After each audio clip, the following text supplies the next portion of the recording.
হাতে যদি সময় থাকে মাত্র 2 মিনিট, তাহলেও খুব সহজেই আপনারা এই রেসিপিটা বাড়িতেই বানাতে পারবেন। বাড়িতে এখন সকলেরই আম আছে, তাই আম আর দই দিয়ে এই রেসিপিটা একবার বানিয়ে দেখুন। প্রথমে টক দই আমি নিয়েছি রেড কাউয়ের, যেটা প্যাকেট দই পাওয়া যায়, সেখান থেকে একটু বেশি জল বেরোয়। আপনারা চাইলে মিষ্টির দোকানে টক দই ব্যবহার করতে পারেন। একটা পরিষ্কার কাপড়ে খুব ভালো করে আমি টক দইয়ের জল ঝরিয়ে নিলাম। আপনারা দেখতেই পেয়েছেন আমি টক দইয়ের জলটা ঝরিয়ে নিয়েছি। আমি আবারও বলবো, আপনারা মিষ্টির দোকানের টক দইও কিন্তু ব্যবহার করতে পারেন। আমার দইয়ের জল ঝরানো হয়ে গেছে, এতটা পরিমাণে দই হয়েছে আমার। আমি 350 গ্রাম মতন টক দই নিয়েছিলাম, আর এতটা পরিমাণে জল বেরিয়েছে, একটা একদম পরিষ্কার জল, একটা একটু দই জল মতন। তারপরে আমি 2টো পাকা আম নিয়ে নিয়েছি। আপনারা আমটা আপনাদের যতটা পছন্দ মনে হবে ততটাই দেবেন। আমার মনে হয়েছে এই 350 গ্রামের জন্য এই 2টো আমই একদম পারফেক্ট। আমগুলো ভালো করে খোসা ছাড়িয়ে আমের শাঁসগুলো আমি ভালো করে চামচের সাহায্যে একটা বাটিতে নিয়ে নিয়েছি। তারপর এটা একটা মিক্সি জারের মধ্যে আমি দিয়ে দেব। মিক্সি জারে খুব ভালো করে এটা দিয়ে ভালো করে পেস্ট করে নেব। আপনারাও এটা কোনো রকম জল না দিয়ে পেস্ট করবেন।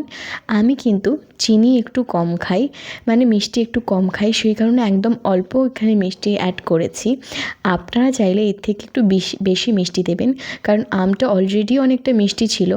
তারপরে খুব ভালো করে ব্লেন্ডার মেশিনে ব্লেন্ড করে নেবেন। আর টক দইটা তো মারাত্মক টক, সেই পরিমাণে আমার মিষ্টিটা অনেকটাই কম হয়েছিল। মানে আমি একটু হালকা মিষ্টি খেতে ভালোবাসি, সেরকমই হয়েছিল। আপনারা একটু বেশি মিষ্টি দেবেন, চিনি দেবেন বেশি একটু।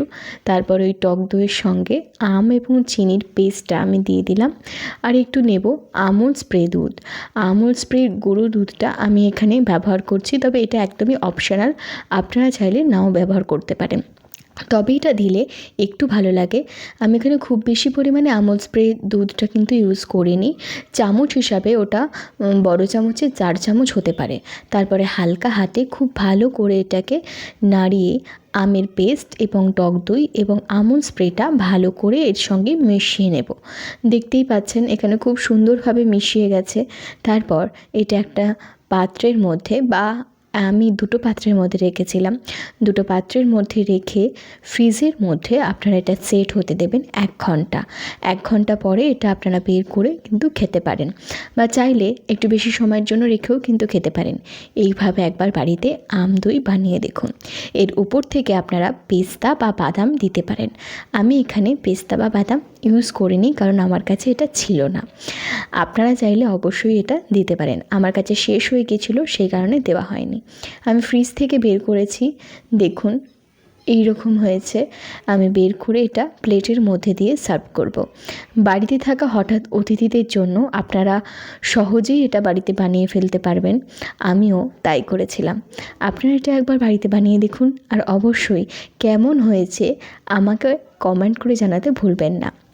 বাড়িতে বানিয়ে এই রেসিপিটা আপনিও খান এবং আপনার পরিবারের সকলকে খাওয়ান। এত সুন্দর রেসিপি, সত্যিই আপনারা প্রেমে পড়ে যাবেন।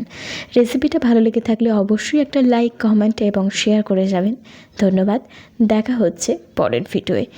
এই যে দইটা আমি আপনাদের দেখাচ্ছি, এই দইটা কিন্তু একটা গোটা দিন আমি জমিয়ে রেখেছিলাম। ভিডিওটা কেমন লাগলো জানাতে ভুলবেন না। ধন্যবাদ।